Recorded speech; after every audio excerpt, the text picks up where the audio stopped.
In 1969, Joni Mitchell was supposed to go to Max Yasgur's farm in Bethel, New York, to perform in the Woodstock Music and Arts Festival. But her manager convinced her that she should skip the concert so she could appear on the Dick Cavett show instead, which she did, much to her regret. But as she sat in New York in her hotel room and watched the news coverage of Woodstock, she wrote the words that best captured the hope of that gathering. We are stardust, we are golden, and we've got to get ourselves back to the garden. I need a Ruthie for that one. I'm right here for you. But y'all get the picture. Her song Woodstock captured that moment. But the garden is what she spoke about. The garden is the Garden of Eden. Gan Eden in Hebrew. And for rock and roll fans, Inagata Davida. It is a reference to the creation of humanity and the promise of a life of harmony and peace, blessings that didn't quite work out. It remains an elusive promise. As hard as we try, it seems that we are forever taking one step forward and two steps back, falling further and further away from that garden. On this first day of the new year, 5783, as we reflect on our personal and individual circumstances, it's also appropriate to take stock of humanity since the fall and left of Eden.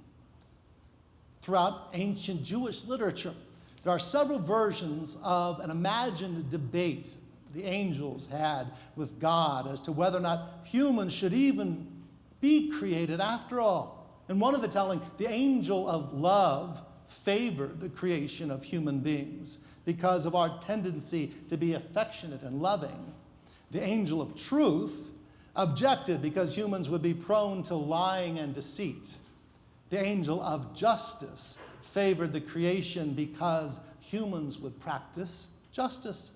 But the angel of peace was opposed because we would be prone to fits of anger and get into fights. While they were all arguing, one and the other, God went ahead and created Adam and Eve. There are many levels of meaning and interpretation of this midrash. One is that we are all imbued with impulses, both of the good and for the bad, the Yetzer Tov and the Yetzer Hara. That is, each person has complex and often competing interests and passions. And it is up to each individual to decide which impulse is dominant. Our journey is not preordained. We are not prisoners of fate. Rather, we have choice. Yes, in the Unatana Toka prayer, which we just read and sang, it expresses a litany of consequences that await us, but it concludes that teshuvah, tefillah, and tzedakah avert the severity of the decree. Renewal, prayer, and charity restore us. Our actions determine our future. The act of teshuvah, which often is translated as repentance, is more accurately an expression of returning and renewal. It is a striving to get back to the promise of goodness, back to the garden. 1,000 years after the Midrashim imagined angels debating the efficacy of humanity, Thomas Hobbes and Jacques Rousseau gave it a try. In 1651, Hobbes published his book, Leviathan, in which he maintained that human beings were by nature selfish creatures with a tendency to be solitary, poor, nasty, and brutish. He was no fun at parties. In order to keep the brutes in place, humans had to create governments and laws. Police were empowered to enforce those laws, all to keep us from destroying one another. Rousseau's masterwork, Discourse on the Origin and Foundation of Inequality Among Mankind, published a century after Hobbes, he was in direct contradiction of Hobbes's theory. Rousseau believed that originally humans were in a blessed state, hunter-gatherers living in egalitarian bands. But this blissful existence was overwhelmed with the agricultural revolution, and as populations increased, we concentrated in cities, and that led to a rise of hierarchies, people in power, rich versus poor, governments that tried to control the mob through bureaucracy and force. Now, the choice between Hobbes and Rousseau, which was dominant throughout college and may still be what they're teaching in the undergraduates, is rather unattractive, and it's unnecessary. Recently, the distinguished professor of archaeology, David Wengrow, and the brilliant anthropologist, the late David Graeber, co-wrote an extraordinary work. Some of you may have read it, The Dawn of Everything. I highly recommend it. The Dawn of Everything, A New History of Humanity. They dismiss Hobbes and Rousseau with, well, they're British, so they have these cheeky remarks. A critique that they are, Hobbes and Rousseau, both simply wrong, that their perspectives have dire political implications, and that they make the past unnecessarily dull. Wengrow and Graeber assembled compelling evidence that the story of humanity is far too complex and varied to be pigeonholed into neat political or sociological theories. In comparison, the Garden of Eden story from our Torah and the subsequent midrashim and commentaries offer an enlightened insight into human character. They are metaphors for our human potential, our failures, hopes, fears, and yes, our capacity for goodness and evil are revealed. Please note that there are those who choose to read the Bible as historically and literally accurate, but they miss the point. It was the great 12th century sage, the Rambam, Moses Maimonides, who wrote critically about those who would read the scripture as if they were reading a simple novel, and thereby they miss the profound metaphorical intentions and inspirations of the Torah. However, when we read the Torah as a metaphor for humanity, the insights are both spiritually and psychologically profound. So let us take a closer look. The story from the fall of grace is well known.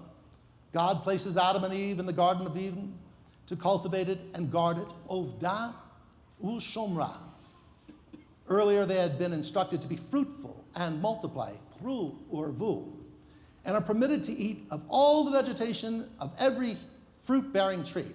Only later in the book of Genesis is it clarified that they may eat of all the trees except for one particular tree, that is the tree of the knowledge of good and evil, Eitz Hada'at Tov Ra. Now, commentators differ as to what kind of fruit was forbidden. Some believe that the fruit was figs, because Adam and Eve later covered themselves with fig leaves.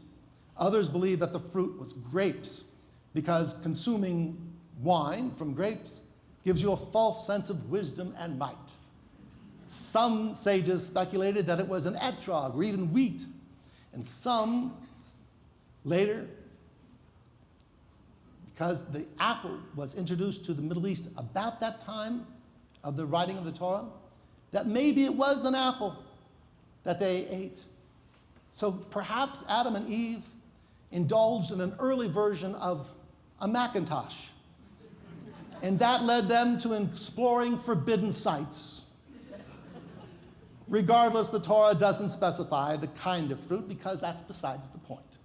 Rather, it was an act of disobeying the one and only rule that signaled the downfall. But why? What was so bad about eating that forbidden fruit? Now, there are those who protest. Why is it wrong to eat of the fruit of the tree of knowledge? Was the Torah against humans learning about the world? Was the biblical ideal the bliss of ignorance? Well, of course, those who read it that way are missing an understanding of the actual text, because the text says the tree of knowledge of good and evil, Eitz Hada'at Tov Ra. The prohibition was not against knowledge. Rather, it was against arrogance, the arrogance of assigning the adjectives good and evil to things around us. Knowledge and intelligence, they were humanity's defining characteristics from the very beginning. elevating us to the top of the animal kingdom. Adam's first act was to discern the essence of all creatures and then name them. Adam and Eve were blessed with intelligence to discern truth from falsehood. But assigning the label good and bad, good and evil, that was forbidden. Why? Well, as Maimonides wrote in the Moreh Nevuchim, the Guide for the Perplexed, as soon as they ate the fruit, they became absorbed in judging things to be bad or good. And what was the first thing that Adam and Eve determined was bad or evil? The text says, and their eyes, the eyes of both of them were opened, and they knew that they were naked. They were already aware of what their respective bodies looked like, but now they judged their bodies were naked, embarrassing, and bad. And when God asked, Ayeha, where are you? Adam answered, I hid from you because I was afraid, because I was naked. And God responds, who told you that you were naked? We know that it was none other than Adam and Eve themselves who told themselves that their bodies were bad and shameful. And thus began the long and painful tendency we humans have of assigning the labels good and evil to others and to ourselves. From the fall from grace after Eden, we have not only judged our personal appearance bad, leading to the disastrous consequences of self-esteem issues and body shaming, we have also become addicted to judging others, most often in the negative. I don't have to elaborate this point. Each of us have plenty of experience, both as perpetrators and as victims of harsh judgments. So the metaphorical lesson of the prohibition against eating that fruit would turn us into arbiters of good and bad. It was not against knowledge, rather it was against hubris, arrogance, and judgmentalism.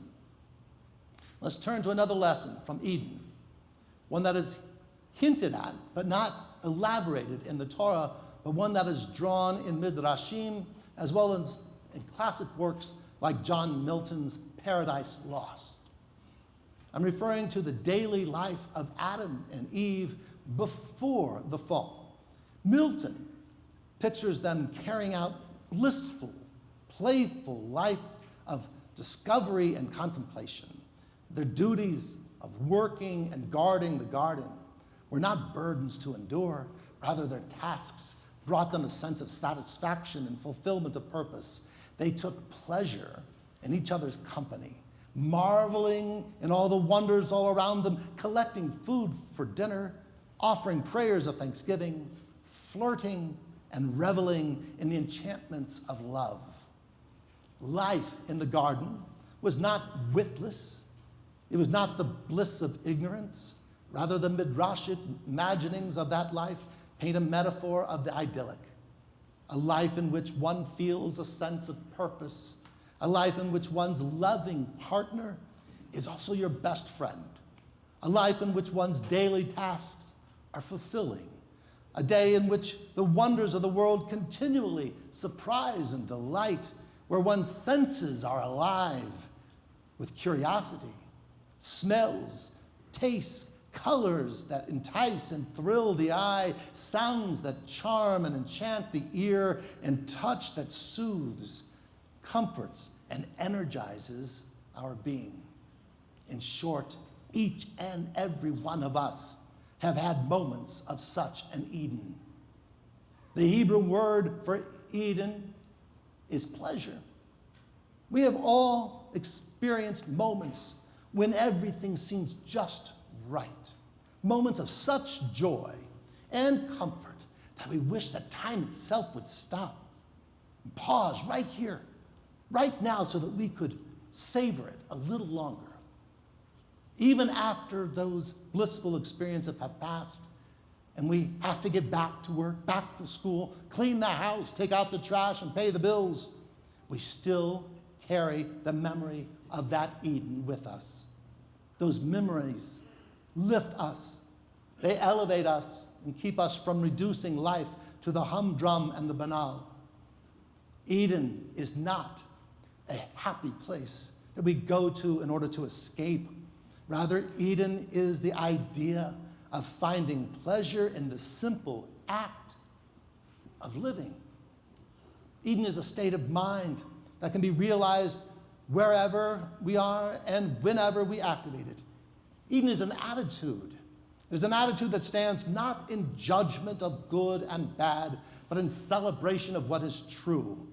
The simple but blessed truth, man, that we're alive. Eden is not a vacation from life.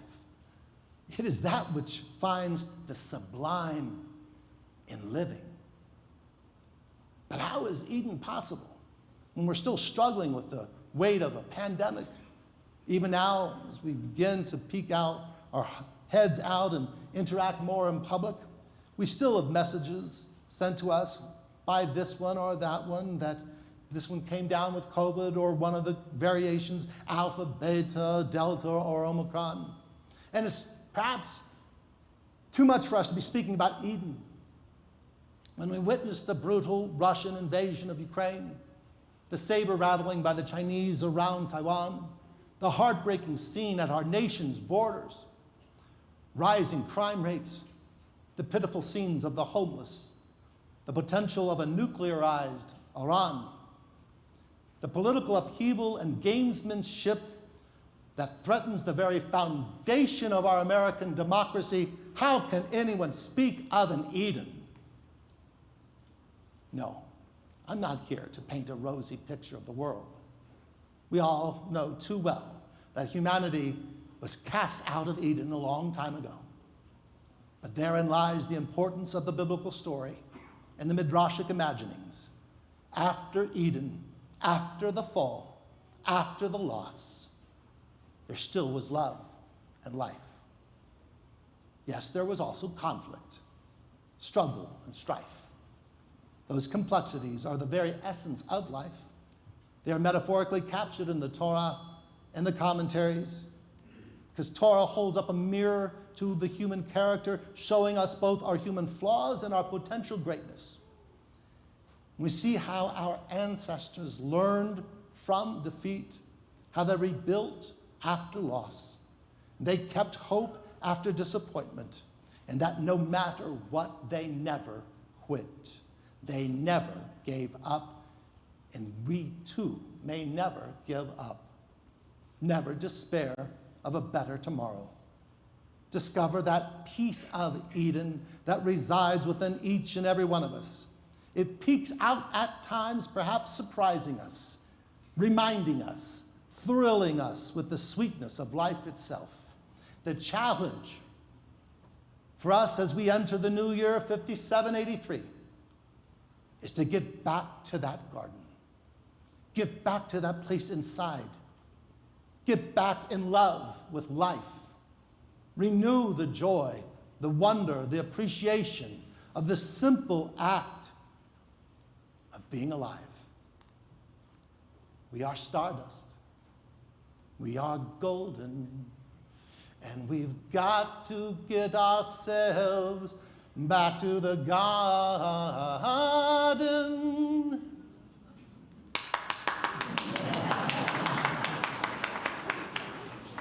Razón. You get a bonus for that.